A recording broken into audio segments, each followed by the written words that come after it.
자, 주일 오후에는 우리가 사도행전을 함께 묵상하고 있습니다.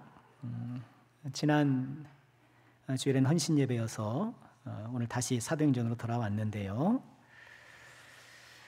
사도행전 1장에서 예수님은 승천하시기에 앞서서 제자들에게 예루살렘을 떠나지 말고 아버지께서 약속하신 것을 기다려라, 그렇게 말씀을 하셨어요. 사도행전 1장 4절의 말씀이죠. 아버지께서 약속하신 것을 기다려라. 그런데 그 약속하신 것이 무엇일까요? 바로 5절에 바로 말씀하시죠. 요한은 물로 세례를 베풀었으나 너는 몇 날이 못되어 성령으로 세례를 받을 것이다. 하나님께서 약속하신 것은 다름 아니라 성령 세례인 것이죠. 예수님이 승천하신 후에 제자들은 예수님의 이 말씀을 간직했고, 그래서 다락방에 모여서 오로지 기도에 힘썼지요. 그때 모인 사람들이 대략 몇 명이었죠? 120명가량이 모여서 기도에 힘썼습니다. 그리고 그렇게 기도하는 가운데에 한 가지 일을 했죠. 무엇인가요? 가룟 유다의 사망으로 공석이 된 사도의 자리를 제비뽑기를 통해서 다른 사람으로 채웠죠. 그때 사도가 된 사람이 누구죠? 마띠아죠. 마띠아 맞죠? 마띠아가 사도가 되었어요. 자, 오늘 우리가 읽은 2장은요, 그 후의 이야기예요. 하나님께서 약속하신 것을 기다리면서 제자들은 기도했고, 또 교회 조직을 정비했고, 그렇게 기다리고 있었어요. 언제 오신다, 언제 주신다 이런 말씀은 없었잖아요. 그런데 하나님의 때가 되자 약속하신 성령이 오셨고, 바로 오늘 우리가 읽은 본문이 바로 그 이야기입니다. 자, 오늘 말씀을 공부해 보면서 우리에게 주시는 은혜를 함께 받았으면 좋겠는데요. 자, 먼저 1절은 이렇게 시작하죠. 성령의 임재가 오순절이었다. 오순절 날 이듬해 그들이 다 같이 한 곳에 모였다 라고 말씀하면서 이 오순절 날이었다라는 것을 분명하게 하고 있어요.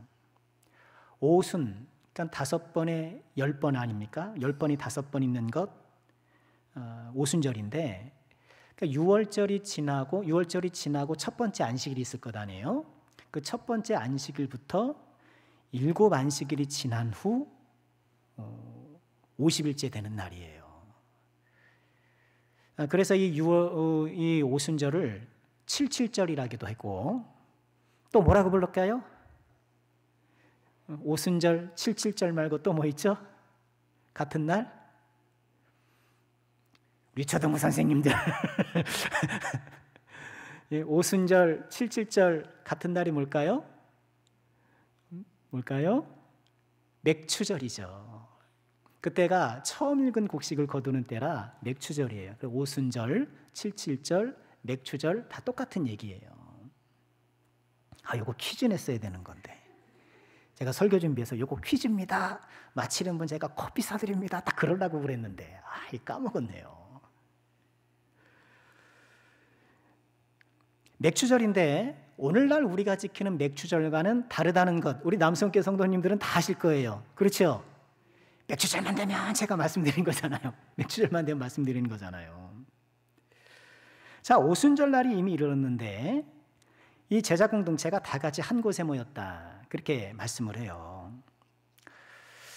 한 곳에 모였다고는 했는데 어디에 모여 있는지는 좀 모호해요. 앞서 제자들이 모였던 것은 다락방인 것이 분명하잖아요. 다락방인 것이 분명한데 지금 벌써 예수님께서 승천하시고 이제 한 40일이 지나서 40일이 지나고 이제 얼마 지나지 않았잖아요. 먼저 모였던 곳은 다락방이 확실한데 2장 1절의 이 장소가 그 다락방인지는 좀 의견이 달라요. 물론 뒤에 보면 앉아있는 집 이렇게 얘기를 해서 다락방일 가능성이 높긴 하지만 이 방언 때문에 사람들이 막 기도하고 좀 소란스러우니까 그때의 오순절 때문에 많이 모였던 사람들이 관심을 갖기 시작하잖아요. 그럼 그 다락방 주변에 이렇게 천하에서 온 사람들이 많이 모일 수 있는 공간이 있었을까? 그런 생각을 하게 되잖아요. 그리고 천하에서 많이 모인 사람들이 가는 곳은 어디겠어요? 성전이겠죠. 성전 넓은 뜰에 사람들이 주로 모였단 말이에요. 그러니까 아마도 이때 모였던 것이 성전의 한 부분, 성전뜰의 한 부분은 아니었을까 그렇게 추정하기도 하는데 성경은 장소를 특정하지를 않아요. 장소보다는 그때가 오순절이었다라는 것을 더 강조하고 있어요.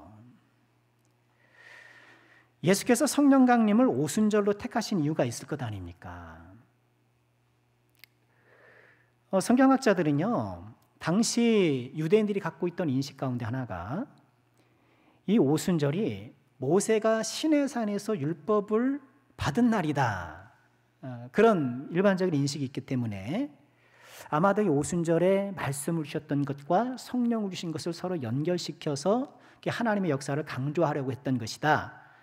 그렇게 보는 사람도 있는데 그것은 좀 성경 자체의 증언이 좀 부족해요. 오순절날 하나님께서 율법을 주셨는가? 그것 자체가 좀 불확실한 거예요. 하지만 그 당시 사람들이 그렇게 보통 인식하고 있었던 것은 사실인 것 같아요. 여러 주변 증언으로 보면. 예수께서 성령 강림을 오순절로 택하신 것은요, 그때의 많은 순례객들이 예루살렘에 모였기 때문이에요. 또한 우리가 잘 아시는 대로 구약에는 3대 절기가 있죠. 첫 번째는 뭐예요? 유월절, 구원받은 날 유월절. 두 번째는 뭐예요? 오늘 오순절. 세 번째는 뭐예요? 수장절. 이 세 가지란 말이에요. 그런데 이 세 가지 구약 주요 절기를 예수님께서 다 성취하셨다. 우리는 그렇게 믿잖아요. 오늘 우리 찬양 가운데 그거 있었죠. 6월절 어린 양의 피로 그거 있었나요 오늘? 아니요. 그거 있었던 것 같지? 예수님의 십자가 죽음은 돌아가심은 뭘 성취한 거예요? 6월절을 성취한 거예요. 그러니 우리는 지금 6월절을 지킬 필요가 있어요, 없어요? 없는 거예요. 또 예수님께서 오늘 이 오순절, 77절, 맥추절에 성령님을 보내주셔서 이 오순절을 이루신 거예요. 그러니 우리는 오순절 지킬 필요가 있어요, 없어요? 그 맥추절 지킬 필요가 있어요, 없어요? 지켜서는 안 되는 거예요. 그리고 마지막 이 수장절은 뭔가요? 이 오순절 이후에 우리는 뭐예요? 지금 추수의 시대를 살아가고 있는 거예요. 그리고 장차 주님께서 다시 오시면 이 장막절도 이루어질 거예요. 그 장막절은 이미 시작됐어요. 수장절은 이미 시작됐어요. 그리고 이루어질 거예요. 자, 예수께서 성령 강림을 오순절로 선택하신 이유는 구약의 주요 절기를 예수님께서 성취하셨다는 것을 확증하기 위해서, 아울러 그때의 천하각국에서 모인 많은 순례객들에게 예수님을 선포하기 위해서, 이런 목적이 있는 것으로 보여요. 특별히 오늘 말씀은요, 이런 성령 강림이 세 가지 현상을 동반하고 있다고 우리에게 소개해 주고 있어요. 첫 번째는 바람이죠.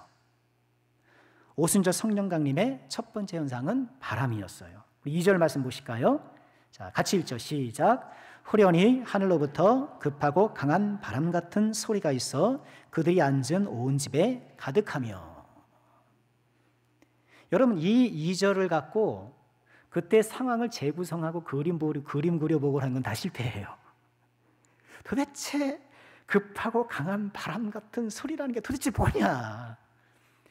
여러분, 소리 자체를 우리가 재현할 수가 없잖아요. 소리는 재현이 불가능하잖아요. 그럴 뿐만 아니라 급하고 강한 바람이 도대체 뭐냐? 그 당시 어떤 상황을 우리가 그려보려는 것은 좀 어려워요. 중요한 것은 성령이 강림하셨을 때에 바람을 동반했다는 이 사실 자체고, 그 바람이 의미한 것이 무엇인지를 좀 살펴보는 것이 중요해요.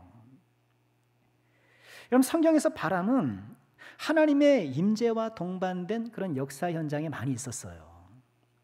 에스겔서에 보면 왜 마른 뼈들이 살아나는 그런 기적이 있잖아요. 37장에 보면 그렇잖아요. 10절에 보면 이렇게 말씀을 해요. 이에 내가 그 명령대로 대언하였더니 생기가 그들에게 들어가며 그들이 곧 살아나서 일어나 서는데 그게 큰 군대다. 골짜기에 많은 뼈들이 널브러져 있는데 그 뼈들에 대해서 에스겔이 하나님의 말씀을 듣고 대언을 했더니 그 뼈가 척척척척 붙고 살이 붙고 힘줄이 붙고 막 이러면서 이제 군대가 됐다는 것 아닙니까? 그런데 이 군대로가 되게 한 그 주요 요인이 뭐였어요? 생기였다는 거예요. 근데 우리 번역은 생기로 번역을 했지만 원문은 바람이에요. 루하, 바람인데요. 이 바람은 성령하고 똑같아요. 왜 우리는 배를 먹는 배, 타는 배, 이 배라는 글자로 뭐 여러 가지를 표현하잖아요. 그런 것처럼 구약에서는요, 루하흐라는 이 단어로 바람을 뜻하기도 하고 영을 뜻하기도 했어요. 그래서 어떨 때는 바람에 부는 그런 바람이기도 하고, 어떨 때는 사람의 영이든 뭐 영적 존재의 영이든 그런 영을 지칭하는 단어가 되기도 했던 거예요. 에스겔 3장 10절에서 그 불었던 건 바람이 그들에게 들어가며, 바람이 들어가서 군대가 된 거예요. 그 바람이라는 건 뭐예요? 여기서 말하는 이 바람은 성령의 바람일 것인데, 하나님의 바람인데 특별히 죽은 뼈를 되살게 하는 생명의 바람인 거예요. 또 요한복음 3장 8절에 보면 예수님께서 이런 말씀을 하셨죠. 요한복음 3장에 한밤중에 예수님을 찾아온 사람 누구요? 커피를 걸었어야 되는 건데 깜빡했네요. 네. 니고데모가 한밤중에 찾아왔는데 예수님이 어떤 말씀을 하셨어요? 바람이 임의로 불매, 내가 그 소리는 들어 나오는지 모르지만 성령으로 난 사람도 다 그러하다. 성령으로 난 사람과 바람을 연결시킨 거예요. 또 요한복음 20장 22절에 보면 예수님께서, 부활하신 예수님께서 제자들이 모인 곳에 나타나셔서 숨을 내쉬며 이르시되, 그들에게 후 하며 숨을 내며 이르시되 성령을 받으라. 이 모든 것들을 보면 바람과 성령의 상관성을 보게 되면 거기 뭐가요? 생명이 있는 거예요. 바람을 동반해서 성령이 임재하셨다는 것은 이 성령의 성격을 분명하게 보여주는 거예요. 성령은 뭐 하는 거다? 살리는 영이다. 성령은 생명을 주는 영이다. 예수를 믿는 사람, 저와 여러분들이 예수를 믿고 새 생명을 얻게 된 것은 무엇 때문이에요? 성령 때문인 거예요.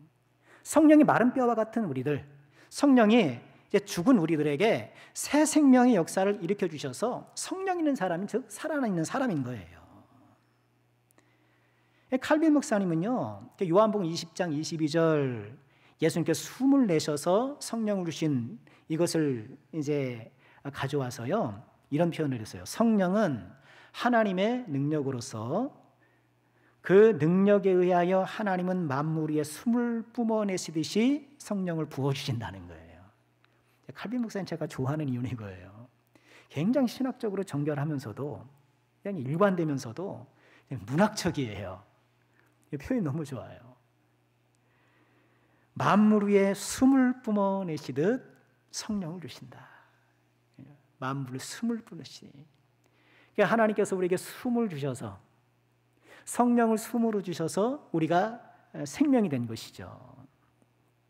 자, 이처럼 성령의 강림은 바람을 동반하여서 이 성령의 성격이 우리에게 생명을 주시는 분이라는 것을 분명히 하고 있는 거예요. 자, 성령 강림의 두 번째 현상은 뭘까요? 불이에요.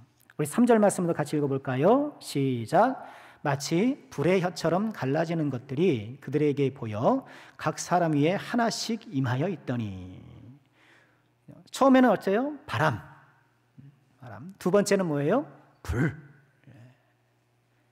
근데 3절도 마찬가지로 자꾸 그림을 그려보려면 안 그려져요. 제가 여지껏 이 말씀을 얼마나 많이 받겠습니까? 그래서 그때 상황을 막 이렇게 한번 그려보려고 이리 궁리 저 궁리 해보지만 그림이 안 그려져요. 불의 혀처럼, 뭘까? 어떻게 생긴 걸 불의 혀라고 했을까? 그러나 이 3절 말씀에서 역시 2절 말씀처럼요, 또 그때 어떤 상황을 우리가 뭐 재구성하는 것보다도 성령의 성격이 불이었다는 것에 좀 주목할 필요가 있어요. 세례 요한도 마태복음 3장 11절에 보면 내 뒤에 오시는 분은 나는 너희로 회개하기 위하여 물로 세례를 베풀고지만 내 뒤에 오시는 이는 나보다 능력이 많으시니 나는 그의 신을 들기도 감당치 못하겠노라. 그는 성령과 불로서 너희에게 세례를 베푸실 것이다. 성령과 불로서 베푸실 것이다.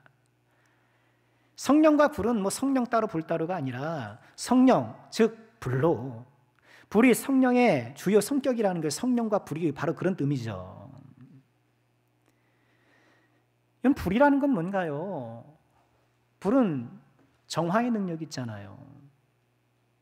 불은 태워요. 성령은 우리의 모든 헛된 욕망들을 태우고 우리의 잘못된 것들을 태우고 성령께서 우리에게 임할 때에 이런 태움의 역사가 있는 거예요. 회개가 일어나고 정화되는 것이죠. 또 이 성령이 불이라는 것은요, 그 성령이 우리로 하여금 막 불타오르게 하는 거예요. 불타오르게 해요. 여러분, 우리는 불타오를 때가 있죠. 가끔씩 불타오를 때가 있죠. 학창 시절엔 학구열에 불타오르고 경험해 보셨어요? 학구열에 불타오르고 그러면 안 되는데 막 복수심에 불타오르고 그러면 안 되죠. 막 불타오르는 것들이 있어요. 성령은 예수님의 영으로서요, 우리로 하여금 예수님으로 막 불타오르게 하는 거예요. 우리 여러분 기도에 불타오르게 하고 섬김에 불타오르게 하고 예배에 불타오르게 하고 거룩에 불타오르게 하고, 이 성령께서 자주 우리 안에 그 불을 뜨겁게도 혹은 어떻게 뜨겁게도 하지만 어떻게 해요? 아주 꾸준하게, 그죠? 성령께서 계속 우리 안에 불로 역사하는 거예요.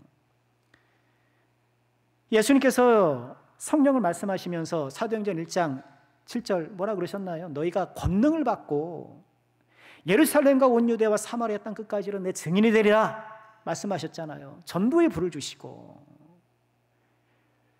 여러분, 성령은 우리에게 불이 되시는데 한번 생각해 봤으면 좋겠어요. 나는 어떤 불이었는가. 예배의 불이 있을 수 있고 또 섬김의 불도 있죠. 그래서 우리가 얼마나 즐겁게 섬기고 막 그런 것도 있잖아요. 그런데 우리가 정말 소망해야 될 불 가운데 하나가 전도의 불이에요. 성령께서 최종 목표로 하시고 가장 우선적으로 바라보시는 것이 바로 그거기 때문에 그래요. 권능을 받고 증인이 되게 하는 불이기 때문에 그래요.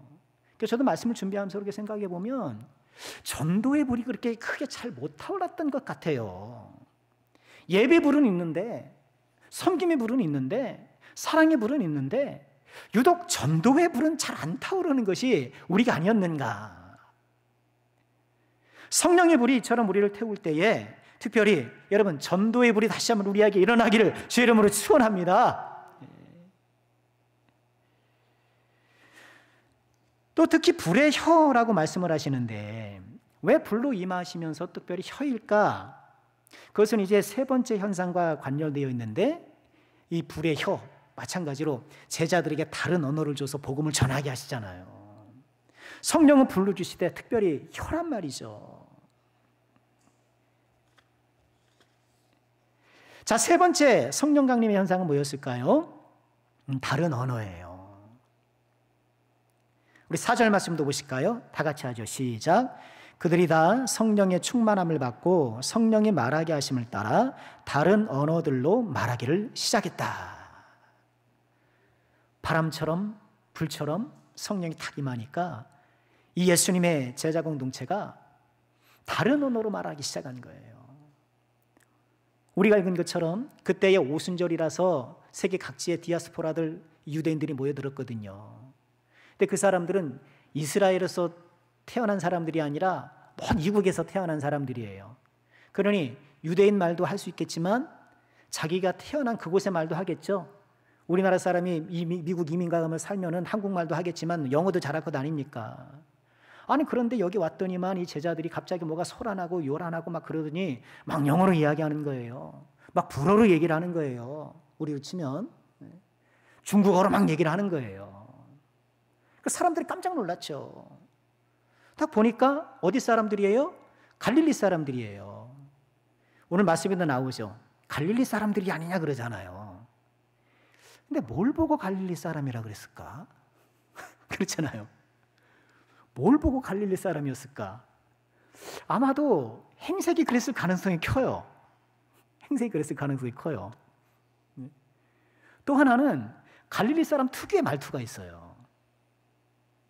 특유의 말투가 있어요. 사투리가 있단 말이에요. 우리 사투리 써요, 안 써요? 겁나게 안 써요.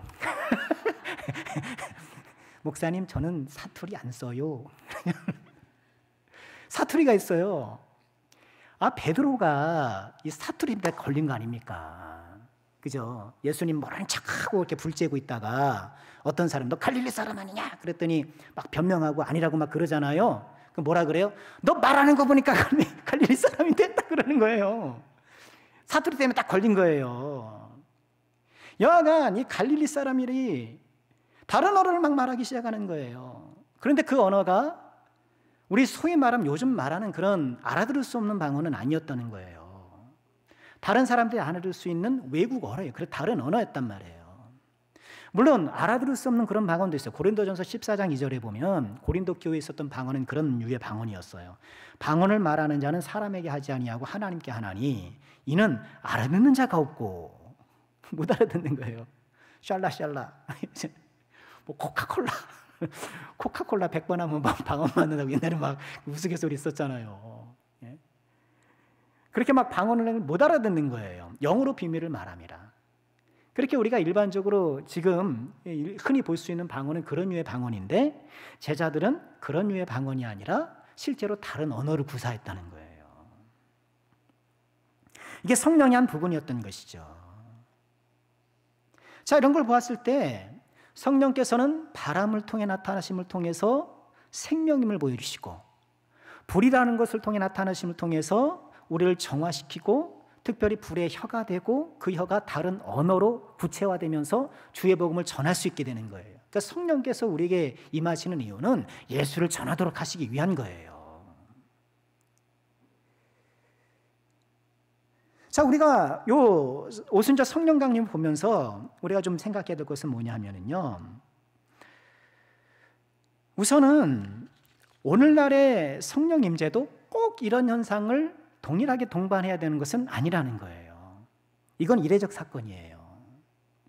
오늘 성령 받으면 어제 뭐 바람이 후다다다다다 오고 뭐 불이 막 왔다 갔다 갔다 눈에 보이고 불을 봤잖아요. 바람은 들었고 불은 보았단 말이에요. 우리의 오감을 통해서 감각할 수 있었단 말이에요. 꼭 그런 방식으로 우리에게 임하는 것은 아니라는 거예요.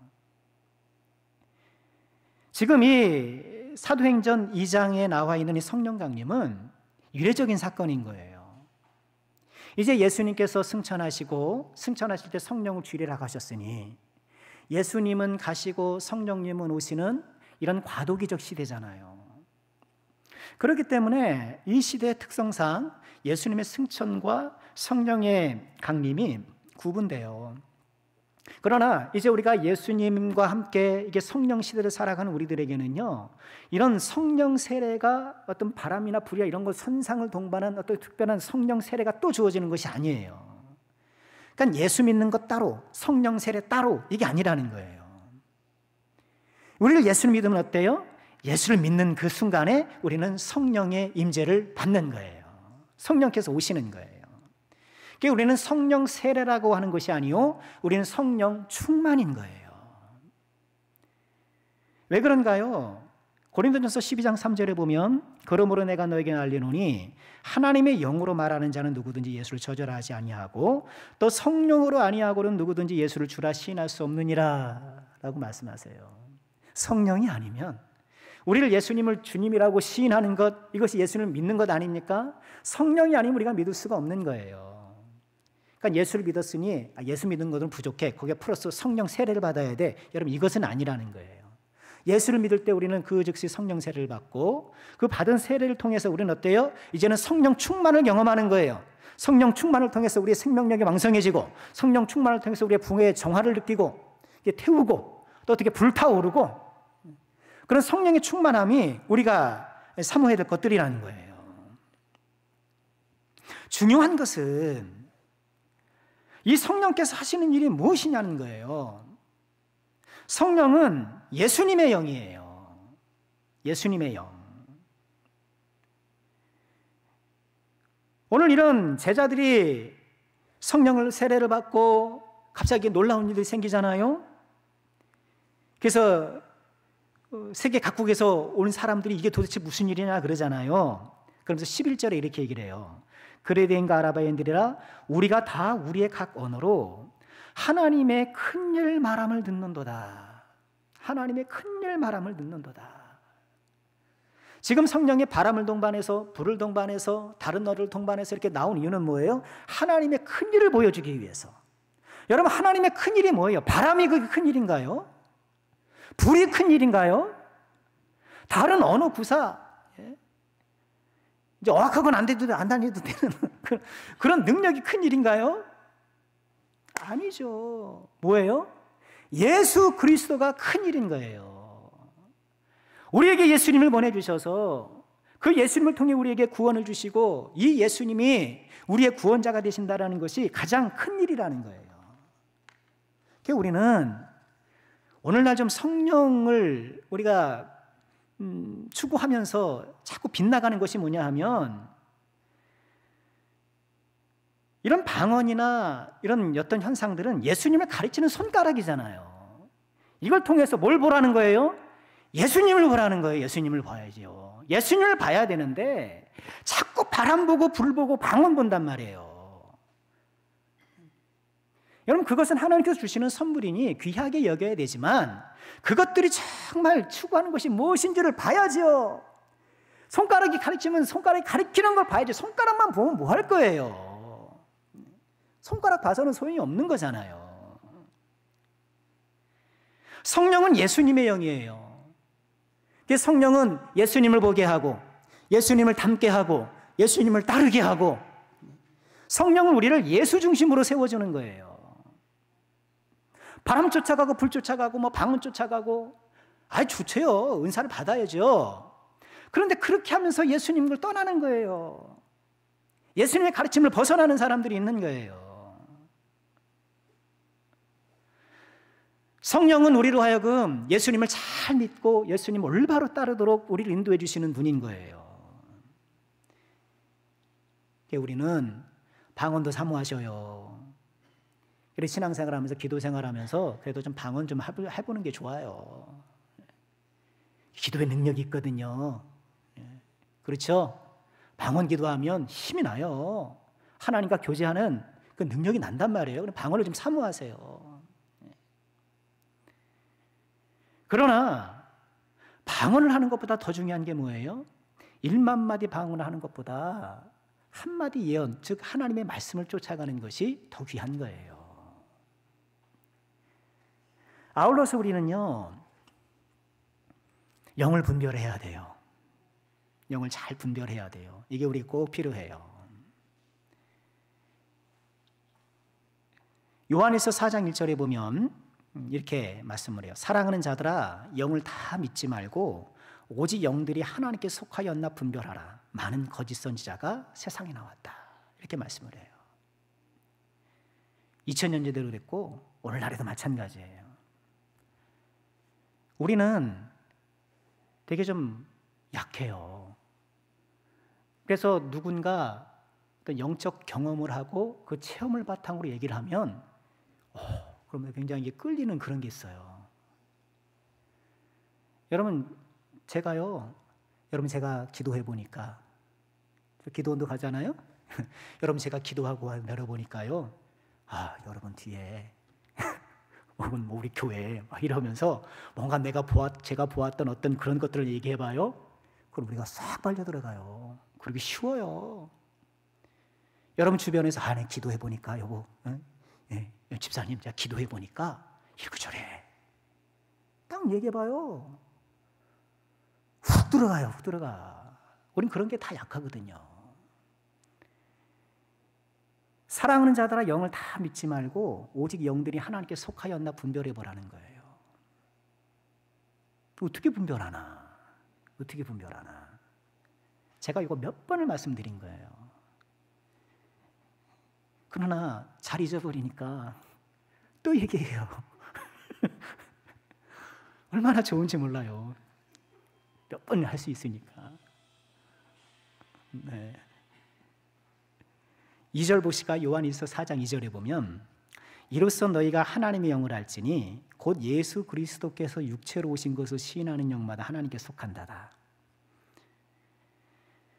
3절 예수를 시인하지 않은 영마다 하나님께 속한 것이 아니다. 이렇게 말씀해요. 그러니까 요 요한일서의 말씀은 그 당시 요한일서가 쓰여질 당시에 영지주의 가연설주의자들이 있었단 말이에요. 그 사람들은 육체는 천하고 영은 귀하다 이런 생각, 기본적으로 이런 생각 갖고 있어요. 그러다 보니까 하나님은 영이시잖아요. 존귀하시잖아요. 아니 그런 하나님이 이 더럽고 천한 육체를 입고 오신단 말이야? 아닐걸. 아닐걸. 의심하는 거예요. 이단을 만드는 거예요.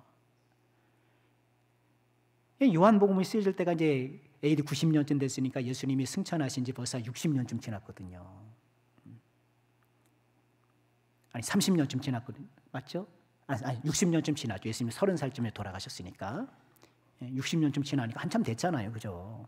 긴 역사를 보면 짧지만 얼마 안 됐단 말이에요. 얼마 안 됐지만 길단 말이에요. 그러니까 어떤 생각까지 나왔냐 하면 그때 예수님을 보았던 사람들 본 거 아니야. 환영을 본 거야.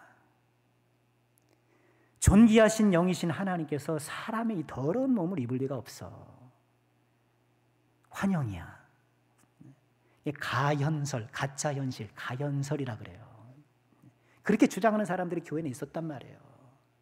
그러니까 그런 사람들에 대항해서 뭐예요? 예수님께서 육체로 오신 것을 시인해야 된다. 그렇지 않으면 하나님께 속하지 않은 것이다 라고 얘기하는 거예요. 그러면 예수님께서 육체로 오셨다라고 누가 얘기했어요? 누가 얘기했습니까? 하나님이 말씀하셨고 그 하나님께서 주신 그 예수님께서 이 땅에 육체로 오셨다는 것을 누가 얘기했어요? 그거 얘기하러 막 돌아다니는 사람들 있잖아요. 누구예요? 예? 누구예요? 사자로 시작하고 도자로 끝나요. 뭐예요? 사도들이잖아요. 사도들이 그 얘기를 하고 다녔잖아요. 그죠? 그 복음을 전하고 다녔었잖아요. 이어지는 요한일서 4장 6절에 이렇게 말씀을 해요. 우리는 하나님께 속하였으니 하나님을 아는 자는 우리의 말을 듣고 하나님께 속하지 아니한 자는 우리 말을 듣지 않는다 얘기해요. 여기서 말한 우리가 누구예요? 사도 요한을 비롯한 사도 공동체, 예수님께 직접 위임을 받았던 초대 교회 공동체란 말이에요. 그들이 예수님이 사도들에게 위임했고 사도들이 전했던 그 말씀을 믿지 않는 사람은 아무리 영이 어쩌고 저쩌고 해도 그거 아니다 라고 얘기하는 거예요. 자, 결국 이건 뭐예요? 영이 하나님의 영인지 미혹의 영인지를 구분할 수 있는 것은 뭐라는 거예요? 하나님의 말씀이라는 거예요. 성경 말씀이라는 거예요. 하나님의 말씀을 올바로 해석하고 적용해서 그것이 영을 분별하는 거예요. 근데 영을 추구하는 사람들이 그래요. 방언도 못 해보고, 뭐 환상도 못 보고, 예언도 못 보고 이렇게 무시하고 다른 사람들 멸시한단 말이에요. 마치 자기들이 그런 특별한 능력이 있는 것처럼. 그렇게 대놓고 멸시는 안 해죠. 근데 은근히 그렇게 생각해요. 방언 좀 해봐요. 방언 못하는 사람, 방언도 못하고 이런다고요. 그거 하나님이 주셔요. 자기가 얻은 거예요. 대답하세요. 하나님이 주신 거예요. 자기가 노력해서 얻은 거예요. 하나님이 주신 거예요. 하나님 주신 거란 말이에요. 우리가 이것을 꼭 기억해야 돼요. 요즘 뭐 이렇게 막 영추구하면서 뭐 예언한답시고 뭐 기도해 준답시고 막 그러는데 여러분 그런 거에 현혹되지 마세요. 또 살다 보면 맞는 것 같거든. 살다 보면 맞는 것 같아요. 우리가 신앙의 중심으로 삼을 것은 뭐예요? 하나님의 말씀인 거예요. 말씀을 통해서 영을 판단하는 거예요. 예수님이 주신 말씀, 예수님의 사도를 통해서 우리에게 주신 이 성경 66권의 말씀이 이에 예수님을 말씀하는 것. 너희가 하나님을 보려고 성경을 상고하지만 성경이 다 나에 대해서 말하는 것이다. 예수님 그러셨거든요. 그러니 우리는 이 말씀 중심의 신앙을 다 붙잡고요.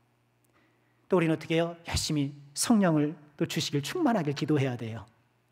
바람 같은 성령도, 불 같은 성령도. 그래서 우리는 바람 같은 성령을 생명력에 솟아나고 불 같은 성령으로 우리가 회개도 하고 열심히 주를 섬기기도 하고 또 하나님께서 이 초창기 제자들에게는 다른 언어를 주셨지만 그 위에 모든 사람들에게 다 다른 언어를 주셨습니까? 아니란 말이에요. 한 성령으로 여러 사람에게 이것을, 한 사람에게 저것을 하나님께서 여러 가지를 막 은사를 나눠 주시잖아요. 하나님의 뜻에 따라서. 그러니 한 성령으로 나에게 주신 은사가 무엇인가를 잘 살피면서 그 은사를 또 활용해서 하나님 기뻐하시는 삶을 살아가고. 자, 말씀을 정리해 볼게요. 예수님께서 약속하신 성령께서 드디어 오셨어요. 오순절에 오셨어요. 오순절에 오셔서 이제 구약의 율법을 친히 성취하신 것을 다시 한번 보여주셨고, 그때 많은 사람들에게 하나님의 큰 일을 보여주신 거예요. 이후에 나온 거 보면 베드로가 회개하니까, 베드로가 설교하니까 3,000명이나 되는 사람이 회개하고 돌아오잖아요. 회개 역사가 일어나는 거예요. 성령께서는 바람과 불과 다른 언어를 동반해서 이 땅에 오셨어요. 그와 똑같은 방식으로 우리에게 임하시는 건 아니지만 우리도 여전히 바람 같은 불 같은 성령의 은총으로 우리가 생명력을 또는 불의 능력을 받기도 하고 사용하여서 하나님 뜻대로 나아가는 것이죠. 여기저기서 성령을 빙자해서 말씀을 벗어나는 일들이 적지 않은데 우리는 영을 잘 분별해서 하나님의 말씀의 기준에 딱 서서 영을 지혜롭게 분별하여서 믿음의 선한 길을 꼭 가야겠습니다. 자, 오늘 하루도 주 안에서 수고 많으셨어요. 이번 한 주간도 주 안에서 승리하시기를 주의 이름으로 축원합니다. 기도하겠습니다. 은혜로우신 아버지 감사합니다. 저희들에게 성령 주셔서 새 생명 주시고, 성령 주셔서 회개하게 하시고, 성령 주셔서 아버지의 뜻대로 살 수 있도록 인도해 주시니 감사합니다. 주여, 다시 한번 저희들이 성령으로 불타오르게 하여 주옵소서. 복음으로 불타오르게 하여 도와주시고, 예배로 불타오르게 도와주시고, 하나님 뜨거운 성령의 능력으로 하나님 위해 살아가는 복된 종들이 다 되게 하여 주옵소서. 이 말세에 미혹하는 영이 거짓 선지자가 이미 세상에 많이 와 있는데 하나님 저희들에게 말씀의 분별력 지혜 주셔서 올바로 판단하게 도와주시고 믿음의 정도를 걸어갈 수 있는 저희가 꼭 되게 하여 주시옵소서. 감사드리옵고 예수님의 이름으로 기도하옵나이다. 아멘.